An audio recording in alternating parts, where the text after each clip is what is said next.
Feng Shui Friday. Fun Good Shui Friday. day. Here we are. Yay. Welcome. Good morning, everyone. Oh, and there's our little bit of feedback that says And then we are live. Woohoo. Okay. We're good. So good morning. I'm Anita. I'm That's Cheryl. And we are Feng Shui with Anita and Cheryl. But a little bit of side note, we're in the middle of rebranding, so watch for that.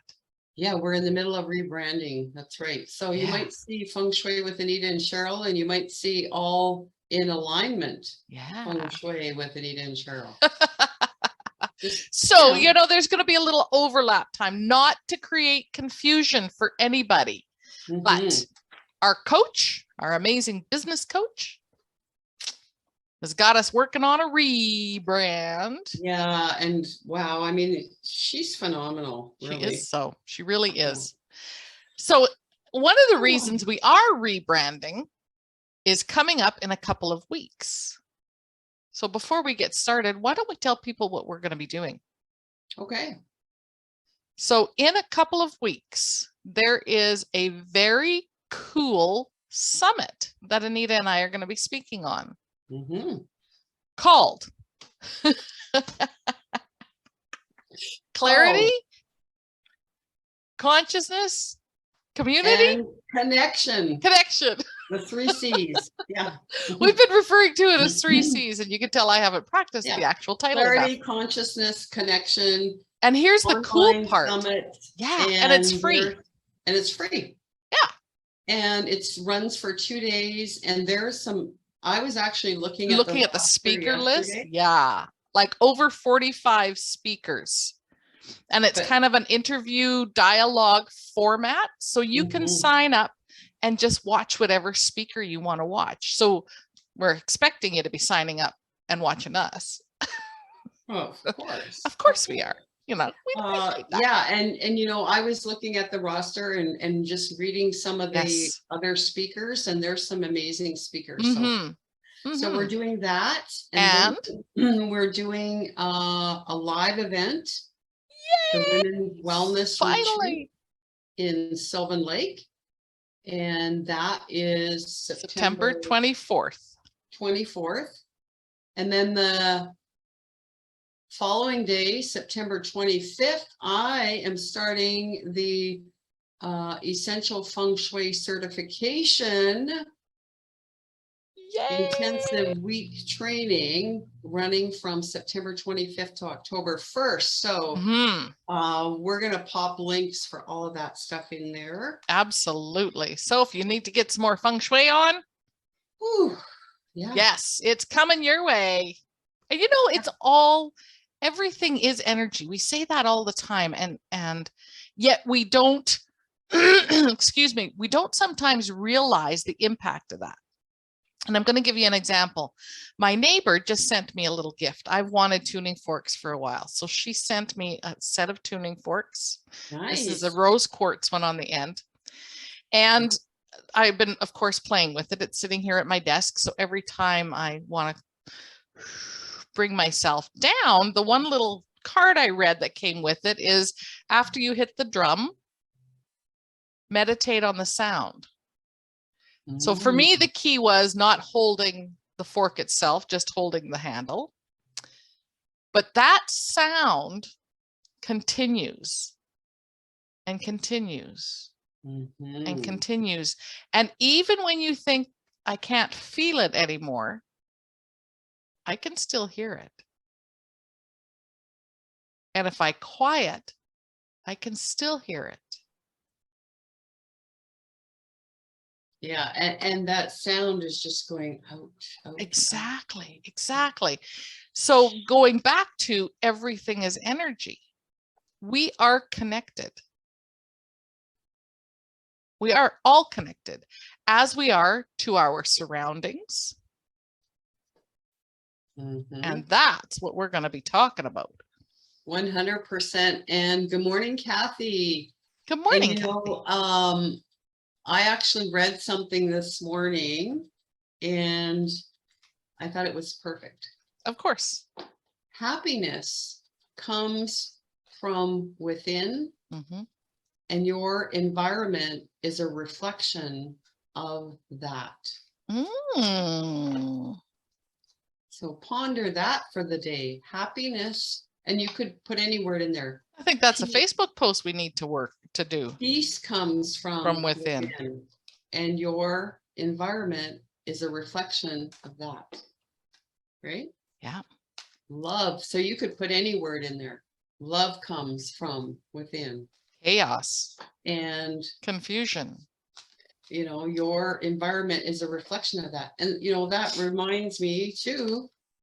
Hello, we're doing Out of Chaos Comes Clarity, our 21-day program, which, you know, again, you can find all that information on our website. You can sign up now. Yes. And join us for 21 days as we go in depth to declutter. Yeah, and we help you move. I need it. I need it. So it's been a crazy summer.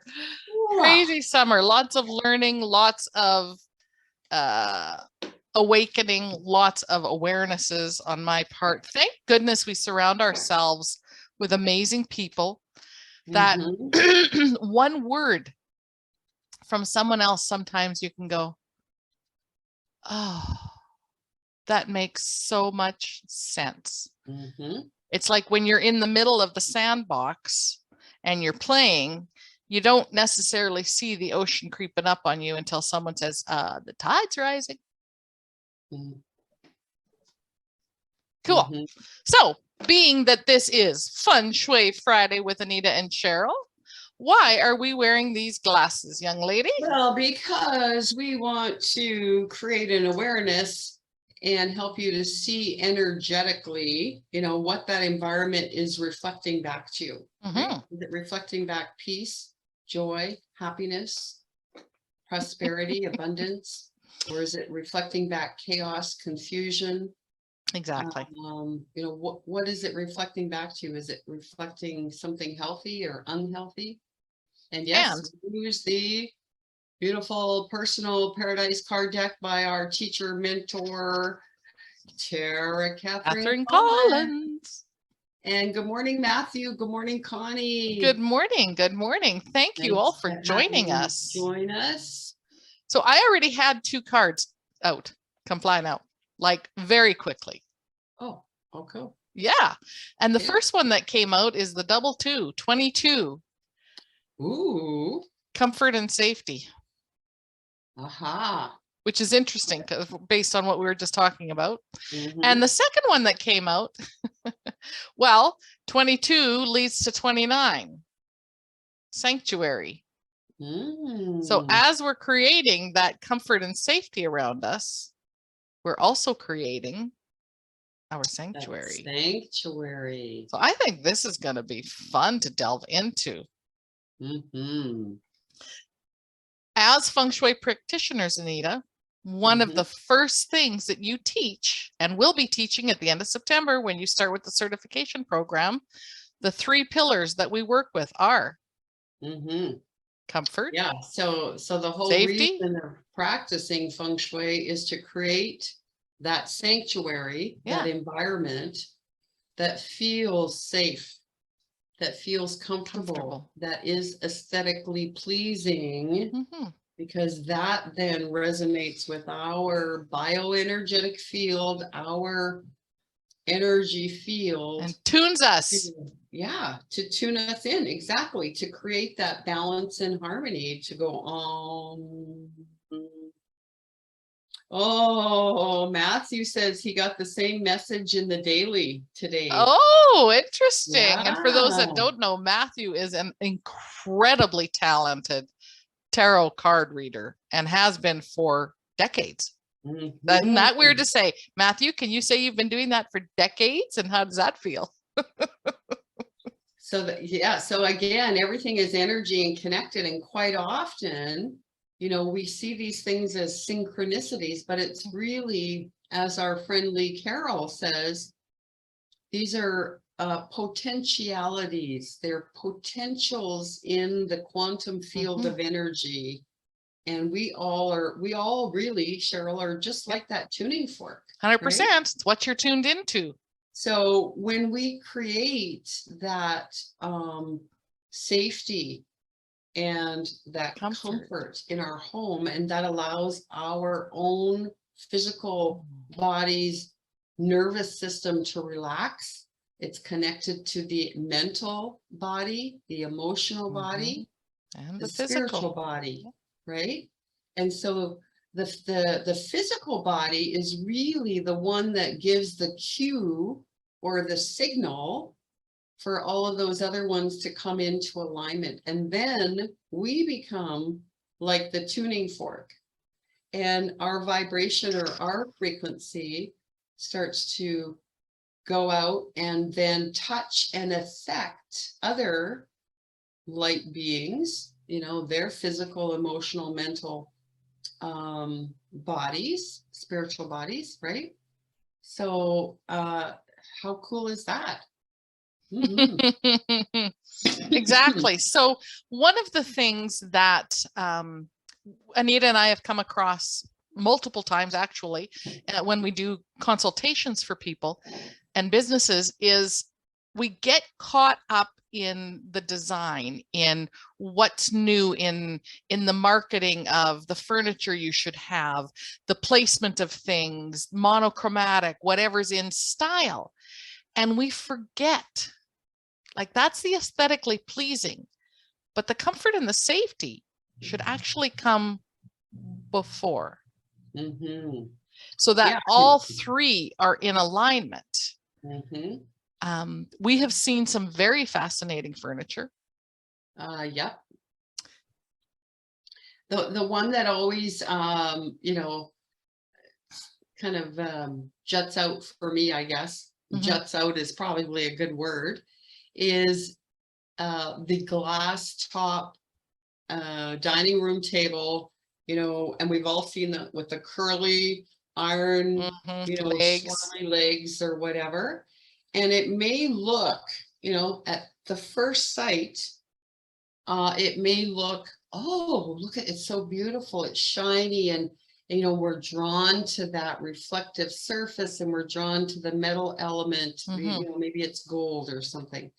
But then when we start to look with our feng shui eyes, then that comfort and safety comes in. And what happens is people start to shy away from or not sit at that table. You know, they do when they first get it because it's new and shiny and all of that. But they soon find out that, you know, every time they sit down, their knee hits the metal thing and they go, ouch, or they stub their toe walking by it because the curly feet come out. You know, now the woman of the house or whoever has to clean that glass top multiple times a day because it ends up becoming a dust attractor, right? It's very magnetic when it comes to dust. So then there's that feeling or that sense of, oh, I hate that table. And then the fingerprints. Oh, I got to clean that table again. And so that's an emotion that, whoa, takes you down, right? It's not a good tuning fork emotion. And so then, you know, that starts to ripple out then and have an effect on, okay, now the family unit isn't sitting at the dining room table and someone's now sitting in the living room to eat dinner. Someone's sitting at the kitchen counter, you know, and in the bedroom. The family unit is dispersed. So what used to be a family time to gather and have dinner and discuss the day and create those bonds, and now there's separation. And then now, you know, from that, again, there could be another layer of resentment, or, you know, I prepared dinner and nobody wants to sit at the table. You know, there's all kinds of things that could ripple out from choosing one piece of furniture that is not safe for your family. It's not comfortable. It could be aesthetically pleasing when you first see it.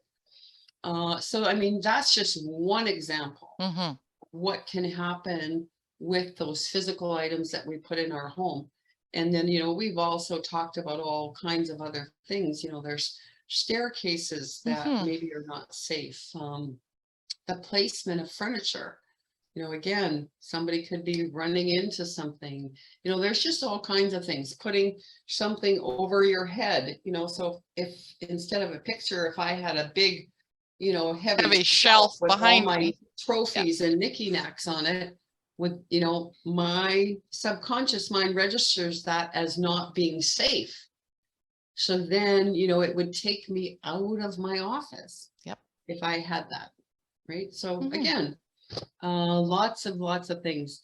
Matthew says he has been a tarot card reader for 24 years. So you are correct in saying decades. But I'm asking Matthew, is he comfortable saying he's been doing it for decades? Yeah, okay. Because sometimes we can say 24 years, seems like nothing, but when we say the word decades. Oh yeah, that kind of dates us, doesn't it? It does, doesn't it? Yeah, so I'm just curious. Yeah, Not like good, not bad, Matthew, just curious. I've been married for almost 4 decades. That sounds like a lot. Oh my word. Right. Anyway, back to comfort and safety and sanctuary. So now let's talk, we talked a little bit about comfort and safety, and you know, one of the easiest ways to, what are the results showing up in your life? Do you have at your hip a constant bruise someplace? Obviously, you're oblivious to what it is you're hitting. But something in your space, in your environment, is creating that bruise. Or at your knee. So what are the results showing up for you? Which is where we usually start. Absolutely. Yeah. And do you have to leave your home to find sanctuary? So that's my next question. Because really, when we want downtime, when we want to feel comfort and safety, we shouldn't have to go elsewhere for it. Yeah. Our environment should feel comfortable. You just take that deep breath for a moment, right? How does that feel? That's how you need to feel in your home.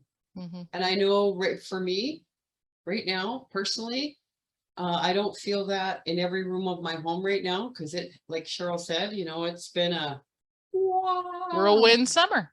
It's been, you know, whirlwind of a summer. And of course, you know, we have to take the opportunities to enjoy some weather, which, you know what, I've been doing without guilt, right? Yeah. I don't know about you guys, but anyways, sometimes those moments come and we just have to say, you know what? Like the other day, for example, my grandson wanted to come over and hang out with Grammy while his mom went and did some errands. Okay, that's fine. So we ended up doing some chores. And then when he was done, we went to Walmart and he bought a new game. And then we came back to Grammy's house and he wanted to put the game together. And I said, just wait until your mom picks you up and then you can do it at your house. Otherwise, you know, we could have pieces all over. Well, his mom was coming within an hour, but for, you know, a 5-year-old, that's a long time. Yeah. And so he was having a bit of a meltdown because I said to him, I said, you know, because Grammy's got to do a little bit of stuff in her office. And then he was like, well, you know, anyways. And then I just stopped and I went, you know what? I gave him a big hug and a cuddle. And I said, you're 5 years old and you want to hang out and play with Grammy, then that's what we're going to do. Because you know what? Before I know it, he's going to be 10. 15. Yep. And he's not going to want to hang out with Grammy. Right. And so I just went, yeah, you know, work will wait. Good for you. It's just like, let's go play the game. Yep. So off we went and played the game and life is good. You know? Awesome. I like that. I like that very much. So again, you know, that's a little bit about, you know, that balance. Even creating some of that sanctuary within, right? So it's not always about that push and pull and just being able to just take the space and allow whatever is coming through, right? Because it's important to create that sanctuary within. Absolutely. That again is the tuning fork, you know, the vibration or the frequency that we're sending out there. So exactly. But let's go back to creating the sanctuary in our home. You had made a comment and I thought, oh, very valid point. Does every room feel like a sanctuary? And I'm like you, it's been a busy summer, getting ready to go on a little holiday and a little adventure. And no, to answer that question. Yep. But it also explains why the one room that I adamant is our bedroom. And I sleep really, really well because that is sanctuary. Yeah, that is the one room in the house for me. That one needs to always remain sanctuary, comfortable, safe, clean, tidy. And the only challenge we've had is the temperature in there. So yeah. Fans are going right now, trying to cool it off again for sleep at night. The rest of the house, if it's hot, it's hot, but the bedroom needs to be cool. Yeah, I would agree. I would agree with that. Definitely the bedroom is a sanctuary in our home, and it's consistent, right? Yes, it's consistent, and I think it's because we don't have all of those other busynesses happening. You know. Yeah, the office is more mental, and that's where, for lack of a term, shit gets done. Yeah, exactly. And the backyard is also my sanctuary, even though there's always something going on there. I've always got something to do. But that's also my grounding space in Mother Gaia, watering the plants, seeing them grow, picking and eating the tomatoes and stuff. So very cool. Yeah. Can you believe we're just about at the top of the hour again already? Oh, yes, of course. Of course. So let's talk a little bit about numerology, because we got a whole lot of twos. 2 2 equals a 4. Cheryl's favorite number. My favorite number. Yay. Yeah. And of course, 2 is about, that collaboration. So that might take us back to those 3 C's, right? Clarity, consciousness, and community, and collaboration. Yeah. Lots of C words you can do. I want to grab Adironda's book, but I want to show the 3 2s because I want to see what it says for 2 2 2. Which will be a 6, which, yeah, okay. But even just the 2 2 2 she talks about. We know that the 2 9, right, equals an 11, and that is all about enlightenment. So hopefully, hopefully that's what we do here every Friday. I don't know.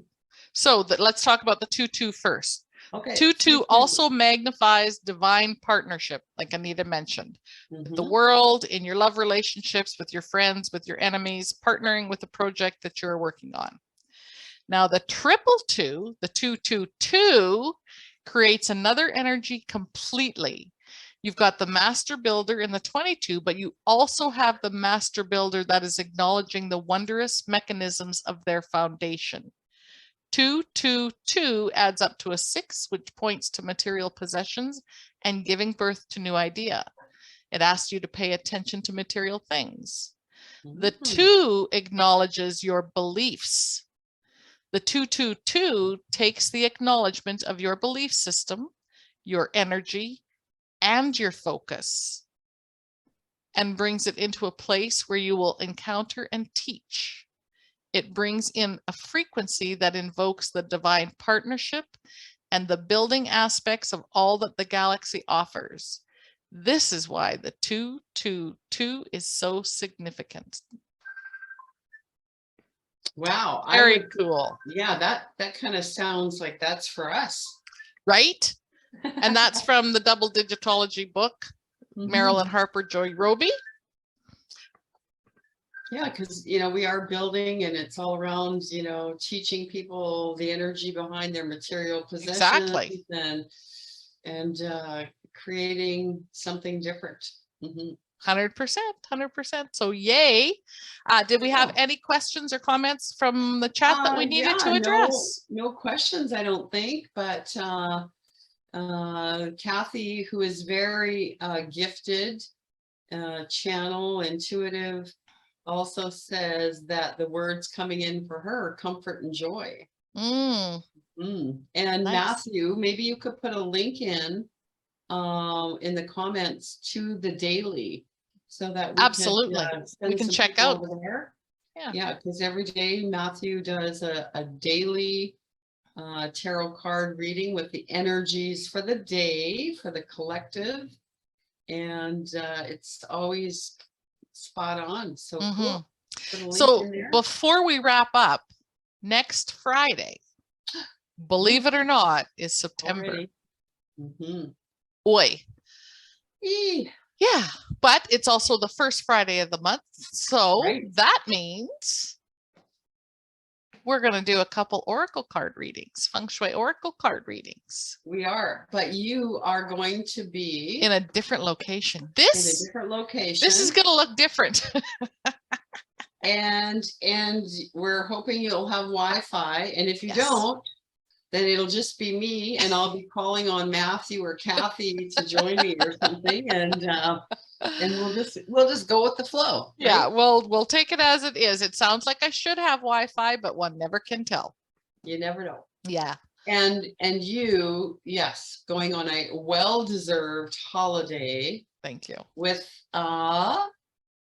incredible gal from where? Mexico City. Yeah, I'm so excited. She's coming I'm going to pick her up at Calgary at the international airport. So yay, I'm picking her up on the 31st, and then we're headed to Banff and then into the mountains and a few different lakes for a few different hikes and some energy work and some, you know, crystal fun. And now I have new tuning forks to take with me. Wonderful. So excited. Yeah.